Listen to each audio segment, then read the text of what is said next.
On today's episode of Gathering the Kings. Bite the bullet and do things right from the beginning.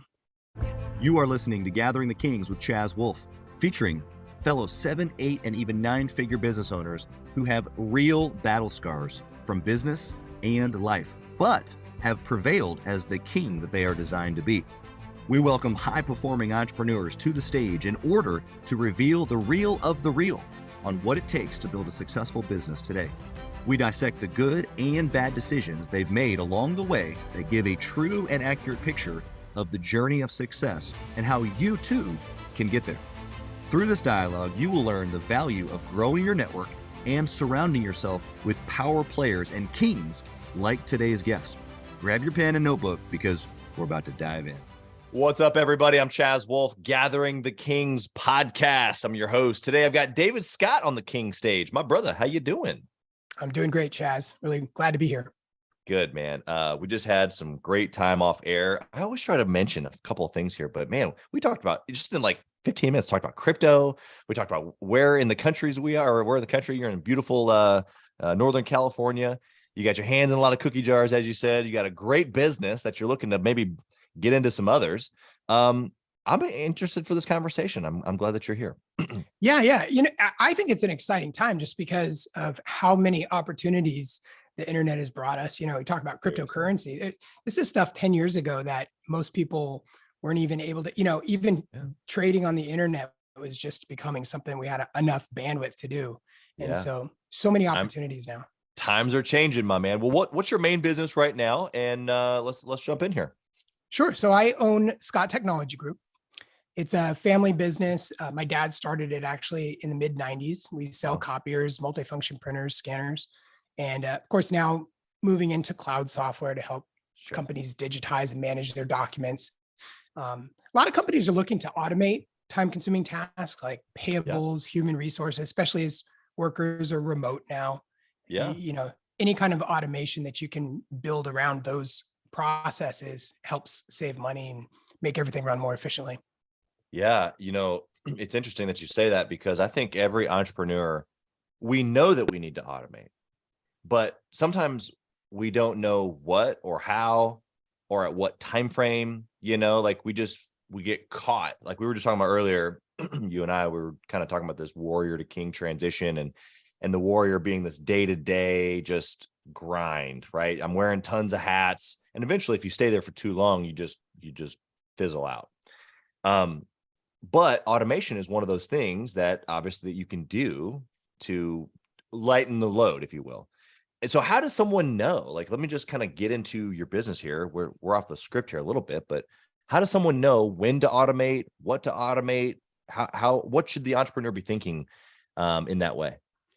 So that's a great question. I actually dove in head first myself to starting this side business. And I learned the hard way because, when you're a salesperson selling automation software, you view it from your perspective, not necessarily always from the business owner or the customer's perspective. Right. But a few years back, I started this other company. We were going to be selling these water coolers and it was like, a monthly rental. So I hired a team and my admin gal, she needed to store the contract somewhere. And so I had to make this decision. Do I use one of the tools that Scott Technology Group sells, which is going to have a little bit more of a learning curve? Or do I just tell her use Dropbox and, we'll just store stuff in Dropbox? And so I went with Dropbox, even though I'm a big believer in this other software to keep things automated and organized. And over the next 5 years, it became such a mess. We had contracts we couldn't find. We had records that were just wrong. And when I went to sell that business, I actually ended up selling it for less than I could have. The buyer actually found product that was in the field that had never been recorded and we'd never billed for, and just a mess. I lost at least 5 figures in potential revenue on that sale because I didn't keep good records. Yeah. So the lesson I learned the hard way is just, bite the bullet and do things right from the beginning. Yeah. Yeah. So the listener here today, 6-figure business owner, they're not maybe at the very beginning, but what you're saying is don't wait another day. You should be thinking about some organization and some automation. How does an entrepreneur move forward with taking action around organization or automation, and as opposed to analysis paralysis, right? Like what I feel like there's this balancing act that we have. Sure. Some are probably more prone to analysis just based on their personality, as opposed to others where we talked about the ready, fire, aim attitude. We talked about that at the beginning here before we jumped on the recording. Some are in one of these camps. How do they prepare, plan, organize, automate without getting stuck? Yeah, it can be difficult. I'm a big believer in processes. So I think the biggest thing is take what you have and just make a policy around it. If they're using Dropbox, fine, work with it, but make a policy so that everybody's doing things the same way. Everybody knows where these documents are going to be stored, how they're going to be stored, how to access them. And there's just a process in place so that stuff doesn't get lost. If a worker just suddenly quits, all their work it's not a mystery. You don't have to get a forensic accountant to go back and figure out where everything is. So there's been times where I felt that though. Absolutely. Me too. So I think having a written process and a written policy is the starting point. And then you'll start to see where the pain points are. Hey, we're doing this, but we're spending a ton of time scanning and doing data entry. We're still moving paper physically around. We're still emailing documents back and forth, and they're getting lost in emails. And then we can start to plug some of those gaps or address those bottlenecks. Yeah, 100%. Yeah, and it always doesn't have to be the entrepreneur either, right? Like we take a look at, maybe I've only got 2 or 3 people on my team. I'm a pretty small entrepreneur, but we have them write out what they do. They're going to know it better anyway. And then, like you said, we can take a look at that and we can identify some areas of opportunity for automation.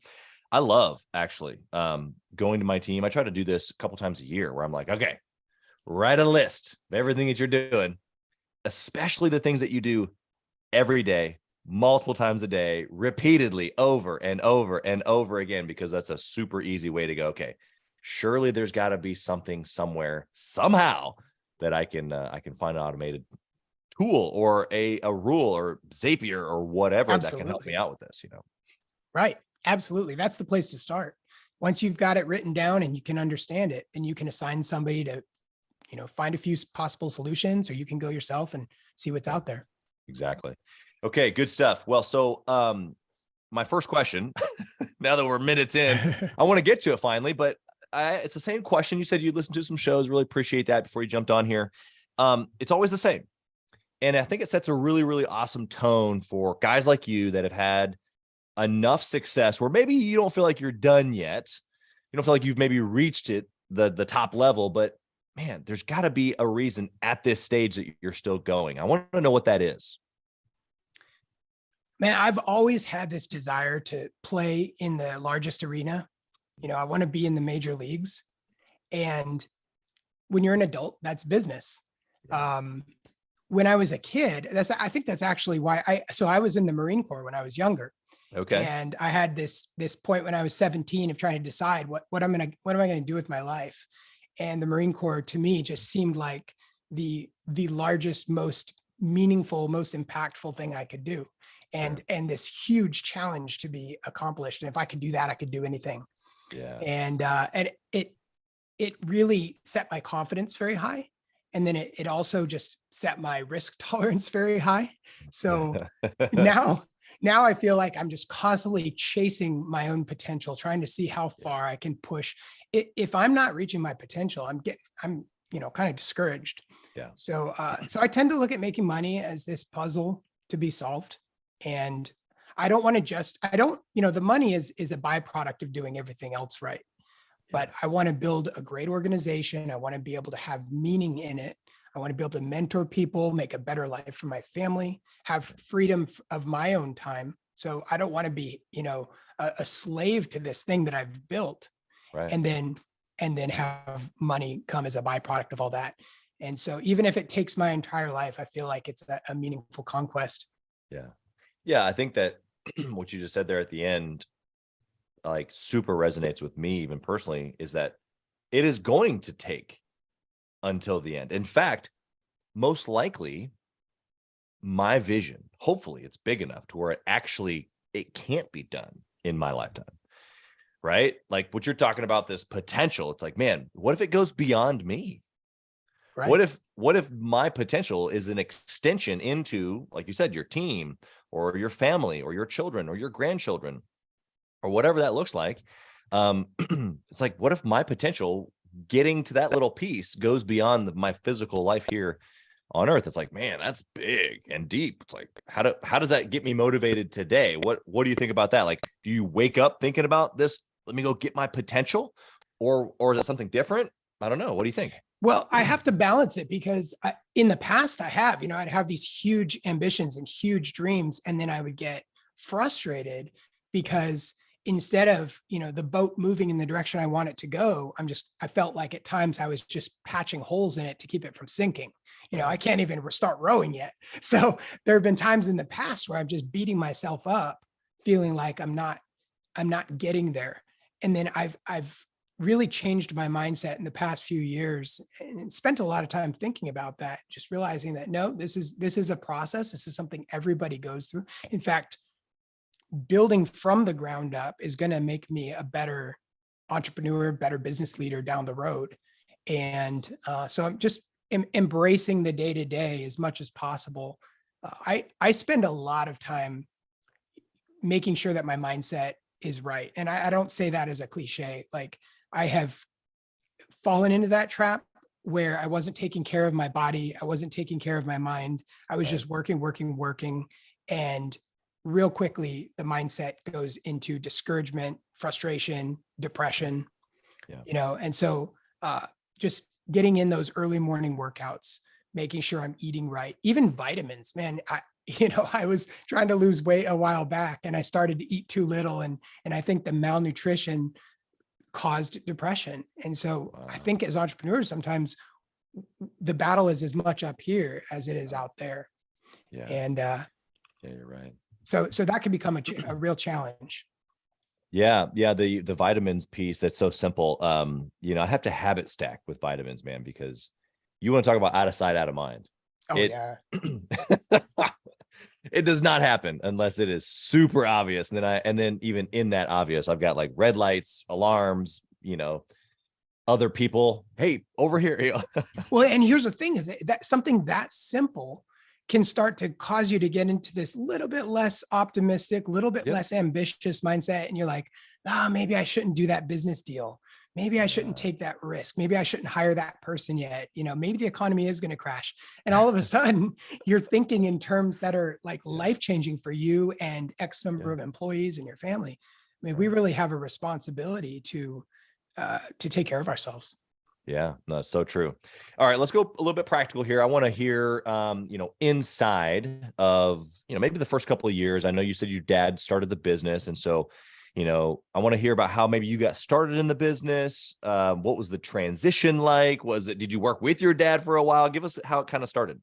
Sure. Well, I think I've been an entrepreneur from the time I was a kid. I remember at 12, going around selling chocolate door to door. People go, oh, you trying to go to camp? Are you raising money for your school? No, just trying to make money. That's awesome. So I was doing that from a young age.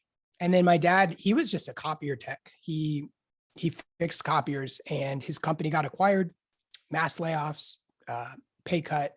So he left and started his own company, and it just started out of our garage. I was 14.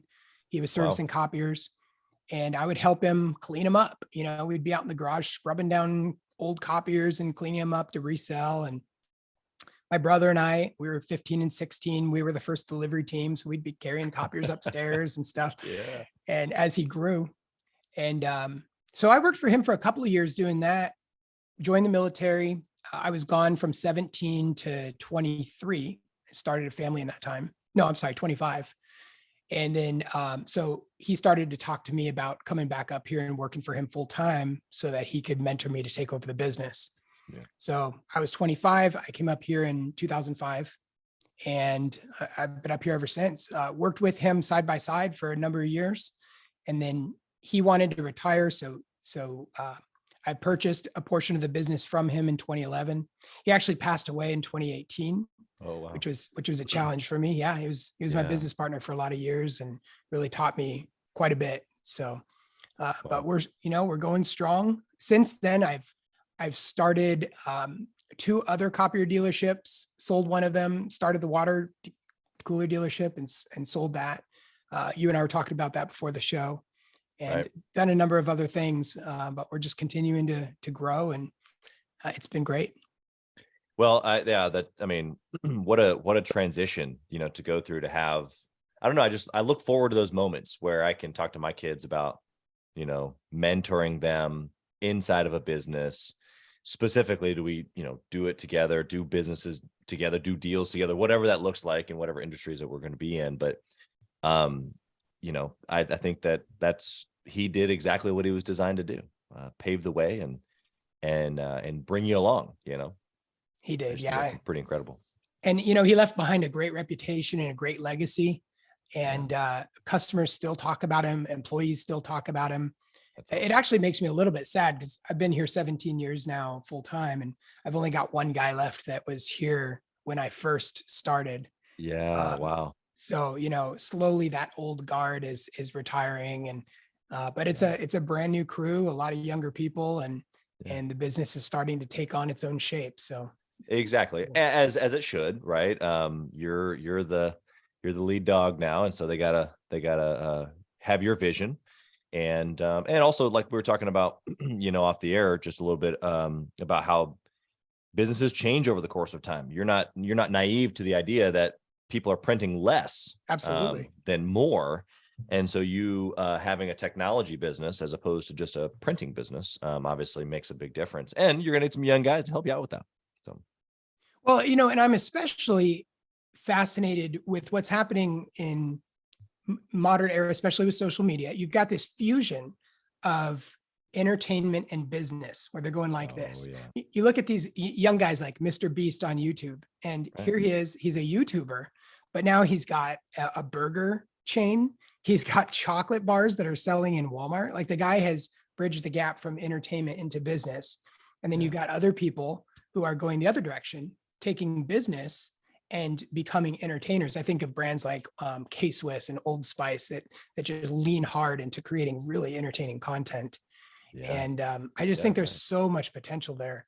So I've got this idea for what marketing is going to evolve into it. And that's really something that I'm excited about exploring in our business.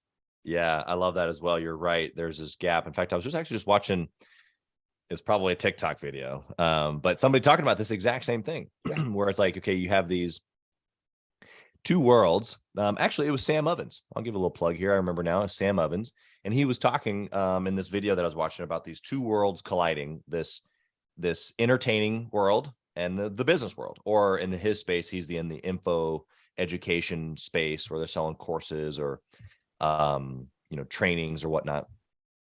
And them coming together because you have the course creators and the trainers who need clients, who need the audience, who need the eyeballs. And you have the people over here with who, like Mr. Beast, who have all the eyeballs, but previously didn't have anything to sell. Right. And really, obviously, the combined effort there of not only having the audience, but then also being able to provide a product, service, whatever it is. That's the ultimate in business, is to be able to do both, because otherwise you're lacking either a business, literally sales, or you're lacking the ability to find people to help them with your product. So, Gary Vaynerchuk said, he made this comment that has just stuck in my brain, but he said that attention is the new real estate. Yeah. And the more, everybody spends time staring at a screen. And if you can capture a few of those minutes from every person, then you now have that real estate and you've got something to do. But if you can't get attention, Grant Cardone talks about this. If you can't get attention, then you really can't sell whatever it is you're doing, even if it's the world's greatest, cure for cancer. If nobody's going to listen, what good is it? Exactly. Yeah. Yeah. And I think that, this is good for the listener to hear, because it's not just a guru thing, right? Like, you get attention and now you can flaunt your jet. Right. It's really about you as the local business owner. You have a technology print business, or the guy that's listening that has a concrete business, whatever the spectrum of all these businesses, you need people, you need eyeballs, you need attention.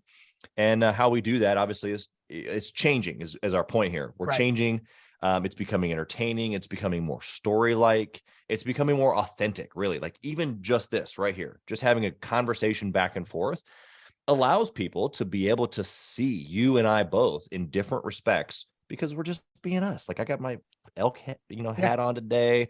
You're chilling over there in your office. I can see what your life looks like for real. And so I think that it's just a great depiction of where things are going, and it's for every business. It's not just you and me or the gurus that we mentioned. It's for everybody that's listening. They need to apply this to their business for sure. Absolutely. Yeah. There's actually a great book. Sorry. I'll just go ahead. end that thought. Marcus Sheridan wrote this book, They Ask You Answer. Okay. And I was at this conference and this lease company was presenting, and they actually gave everybody a copy of this book, They Ask You Answer, by Marcus Sheridan. Wow. And this guy, he's in like West Virginia. He has a pool and spa business, and it was struggling. I think this was maybe in the early 2000s. Okay. And he just started writing blog posts, answering questions that people commonly would ask them. What's the best kind of pool, in ground or above ground, or what kind of materials? So he would just write these blog posts, and he just was constantly, anything that people would ask, he would create that. And he started to dominate the search engines. And then he started to do reviews on different companies, reviewed his competitors. So when people would search his competitors' names, his blog would show up, and the guy just has this inspirational story of turning around the pool and spa business there and turning it into a huge success. Yeah. And I think that concept is still valid, but it's changing. The thing now is short form videos. You mentioned TikTok, YouTube Shorts, Instagram Stories, and companies that can really lean into that and maybe combine a little bit of education for their customer with some entertainment value are the ones that are going to get that attention and dominate. Yeah, absolutely. It's also too, the entertainment piece is it's nurturing. That seems odd to put entertaining and nurturing together, but if I have your attention, and you may not be a good fit for whatever it is that I'm selling today, but it might be a good fit tomorrow or next week or next year or 5 years from now. And if I can hold your attention, then you'll remember me in essence. And so I still think that it's applicable, for those folks that's, my demographic isn't on TikTok. Well, first off, it probably is.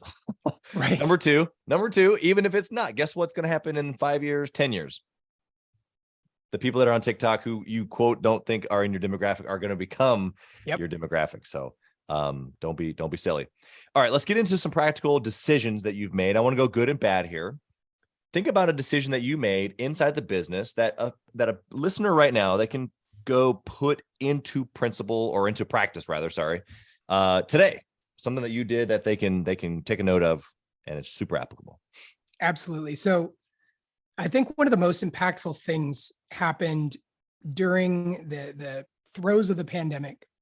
Businesses were shut down. Most of our customers were closed. So, and we rely on this recurring revenue from our maintenance agreement contracts. And I was just stuck. I just could not figure out how to move forward. What is our business going to look like post-pandemic? How to plan for that? I just had some major problems that I was facing that I just couldn't solve. And I reached out to a friend of mine. In fact, I'm going to plug her. Her name is Elena Noel. She's got a great book called Inspiring Accountability. Wow. And she's a coach, author, speaker. She works with businesses to help them create a more a better culture of accountability. Nice. But she gave me some incredible coaching and just weekly meetings, sharing with her what I'm facing, helping me problem solve. And I think I'd never reached out to a coach in that way before. I'd never had just constant business coaching. At one point, she identified, some issues that we had in sales, and she referred me to a sales coach. And then I worked with that sales coach for a number of months, and just it was the nitty gritty. It was me getting my hands dirty and just problem solving. But it showed me the value of having a coach, having a mentor, having somebody else who's outside of it with a different perspective and being able to have them help problem solve. So that was huge for me. Yeah. This, you're so far into the forest, you can't see the trees.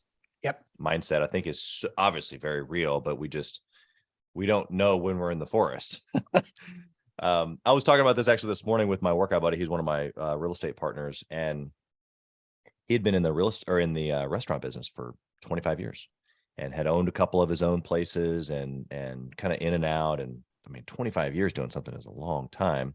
He's only, just maybe my age or a little older. I mean, he'd been mostly doing this one thing his whole life. And so it was about a year or so ago when he was cutting my hair. He's cut my hair for a while. And I was like, hey man, you ever thought about real estate? And I slid him a book. And 2 days later, he was like, dude, how, what, where, tell me what I got to do. And so we ended up creating a company and that's been all great. But what we were talking about this morning is this thing right here. It's like, he felt odd doing something different. And sometimes we just don't know to shift or even what to shift or how to shift or where to go unless we have that person who's just completely not in our forest at all go, hey, have you ever thought about this? And it wasn't me because he's done all the work. It was just my perspective.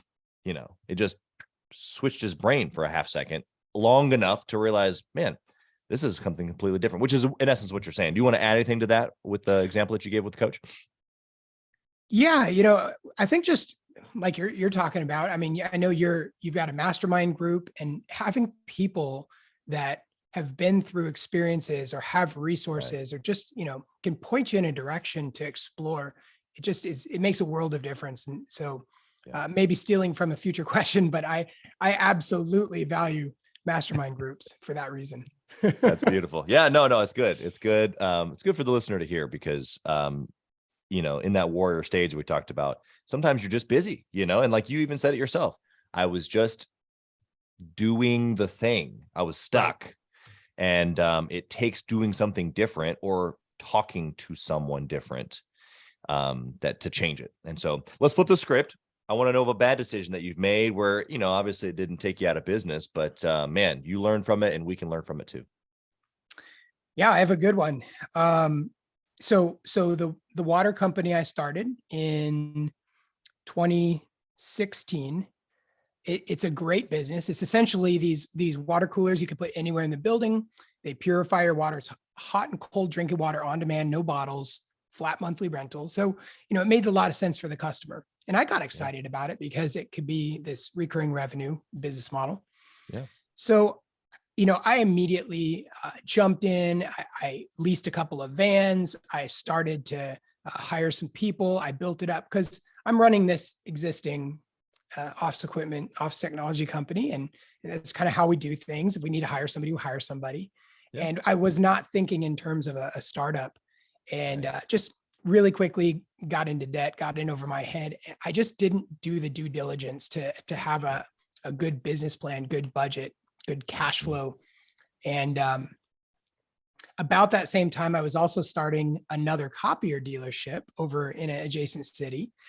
Really believed that we had the right guys that we were partnering with that could just grow it really fast, but same thing, didn't have a good business plan, didn't plan for the cash flow. In the Marine Corps, when you call for artillery fire, you have them shoot a few rounds and then you call them and you tell them to adjust. And so I was approaching business the same way, like, hey, if we miss, we'll adjust as we go, right? We don't need a business plan. Well, one thing led to another, and I ended up in just this massive debt. And at one point I had to start facing the decision, do I pay payroll or do I pay, send in the payroll tax withholdings, because I didn't have enough to do both. And every week I just had this, or every 2 weeks I had payroll coming up. And so it just became this huge stress point, started to fall behind with the IRS. And when you don't send in payroll tax, like that's could be criminal. So I found myself having this discussion with an attorney, like, am I going to prison because I'm really far behind? I don't know how to catch up. And he goes, no, they're not going to send you to prison for being a bad business person. You just gotta, if you were buying a boat with it, that'd be different. So, just a really bad decision. I think I'm a religious person. I think God sent the right guy at the right time to buy that company.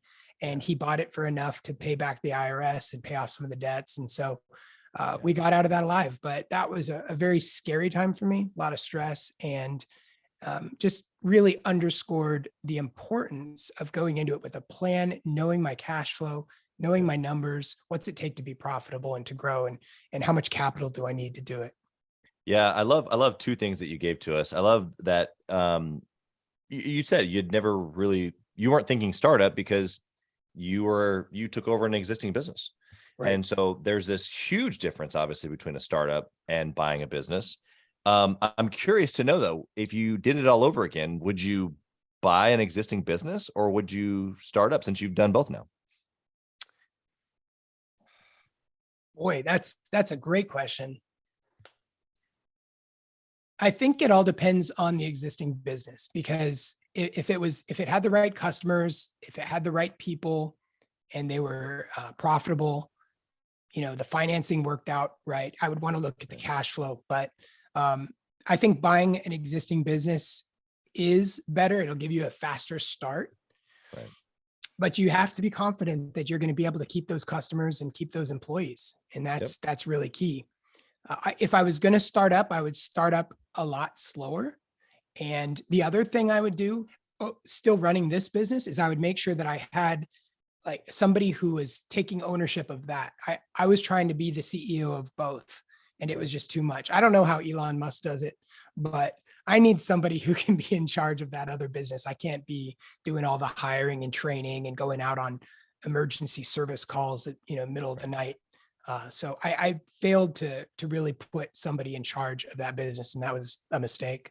Yeah, those are all great points. I've done both myself as well, and you're right. It's a different challenge for each one.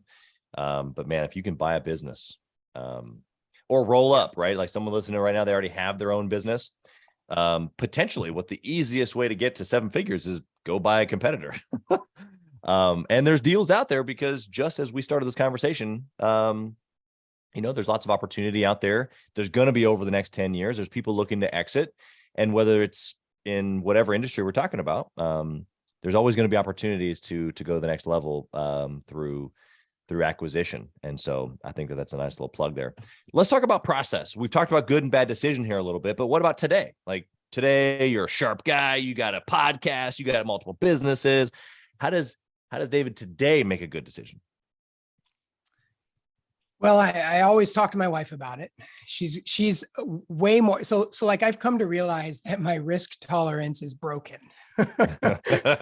So okay, explain.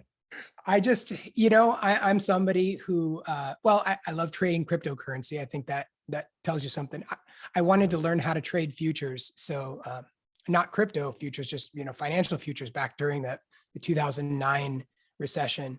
And so I just started trading like gold futures and started trading options, and lost a ton of money in the process. It was the worst thing in the world to just jump in and do with real money, but my risk tolerance has always been very high.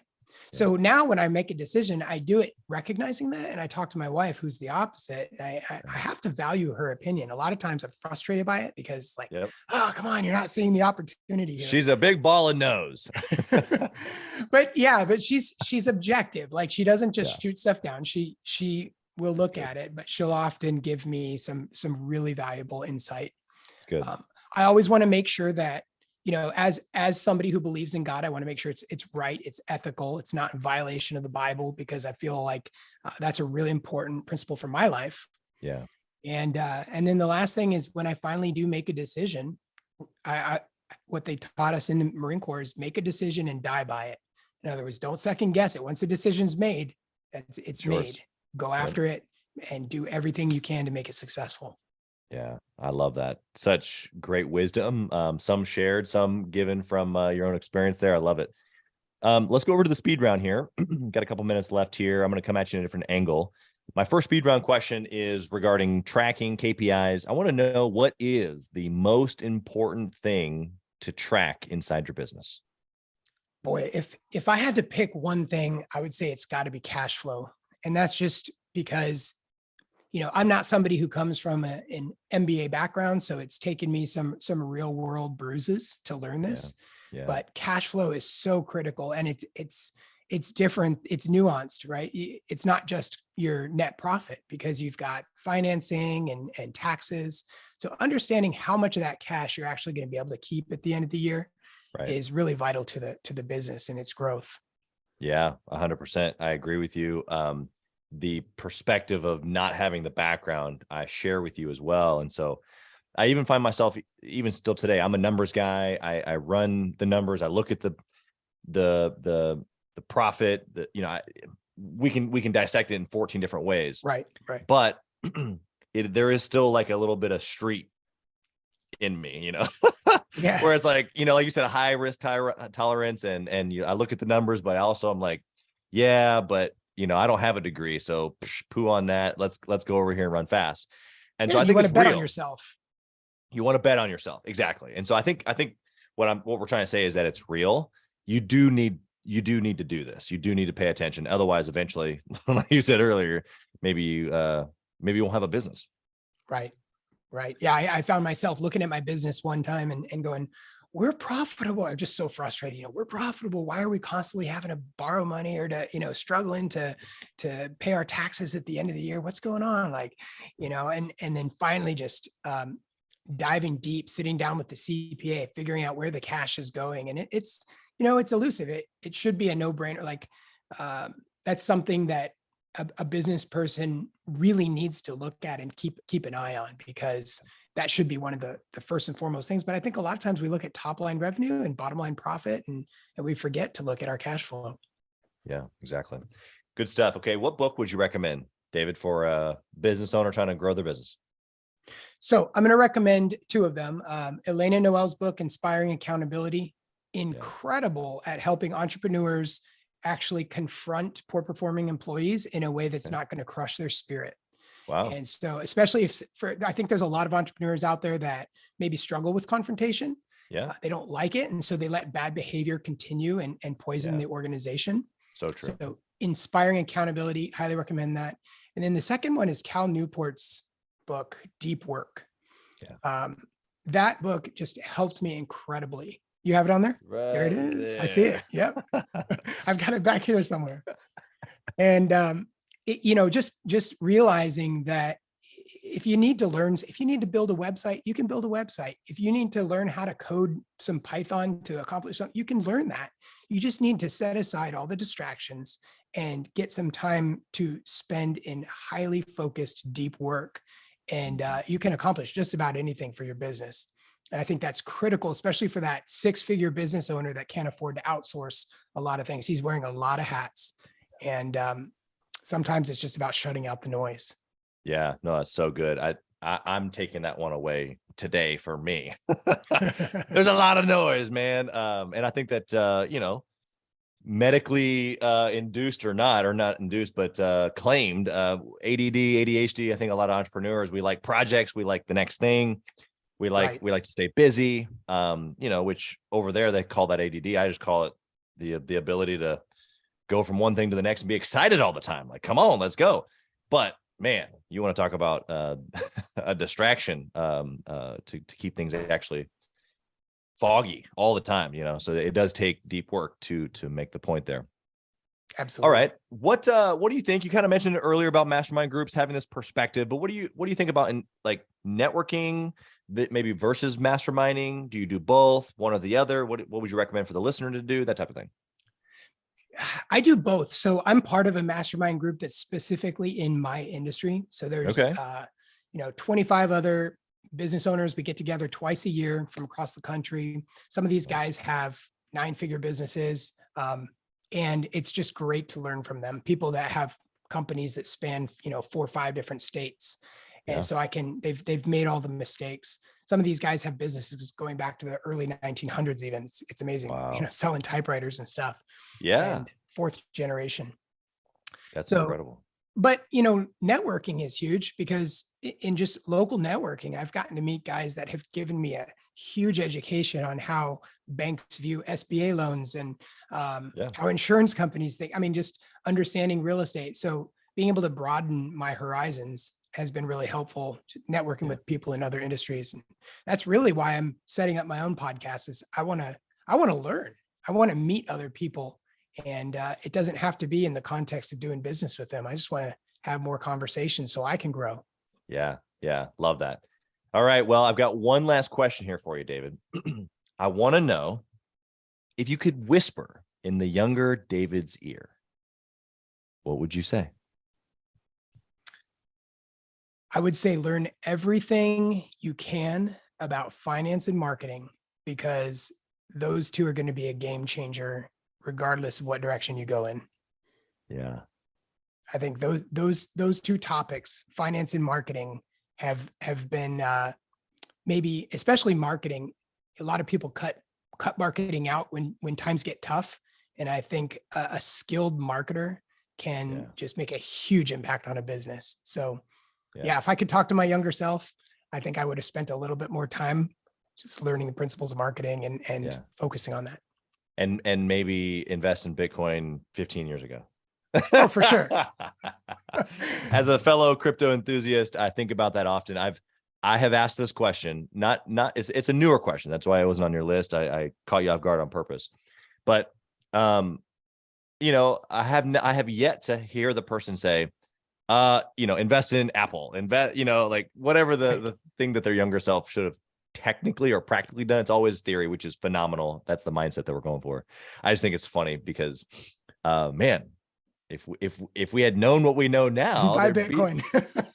Yeah, I mean, bro, it was really, really cheap not that long ago, you know. Anyway, well, we just appreciate you being here. Obviously, you've just been super helpful and kind in sharing your story. How can the listener find you, whether they need to do business with you in a technology, printing, automations way, or maybe they just want to reach out and pick your brain? How can they find you? Sure, absolutely. So I'm active on Twitter, Sergeant David Scott. I've got a YouTube channel. If you just search David Scott Podcast, you'll find it, or David Scott Finance. It's under both. You know, I'm on Facebook, I'm on LinkedIn. So, you know, I don't use Facebook and LinkedIn as much, but I check my DMs, they're open. So would love to hear from anybody. That's awesome, man. Well, you've been incredible here today. Thank you for, again, just sharing of your time, your history, the whole deal. We wish you nothing but success, blessing on your businesses and your family and all the things that you got your hand to. So thanks for being here. Thank you, Chaz. It's great.